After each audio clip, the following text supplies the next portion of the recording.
আইন করে বাকশাল প্রতিষ্ঠা করা হবে এমন আশঙ্কার কথা জানিয়েছেন জাতীয় ঐক্যফ্রন্টের নেতারা।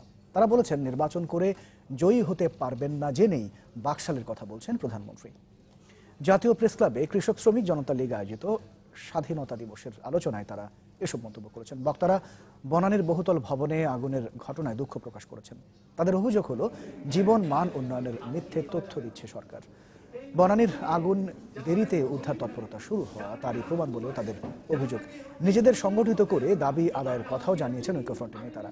তাদের কেউ কেউ জোরালো আন্দোলনের মাধ্যমে সরকারকে নতুন করে নির্বাচন দিতে বাধ্য করার বিষয়েও মত দিয়েছেন। যে ব্যবস্থার মাধ্যমে একটা একদলীয় শাসন ব্যবস্থা চাপিয়ে দেওয়া হয়েছিল, সেই ব্যবস্থাকে এখন প্রশংসা করা হচ্ছে।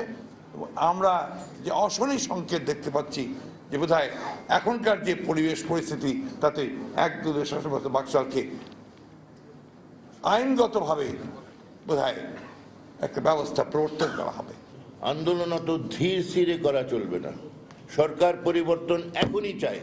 আমি বলছি না অন্য কোনো ভাবে নির্বাচন দেন। আমি কালকেও বলেছি, এই বছরের মধ্যে নির্বাচন দেন।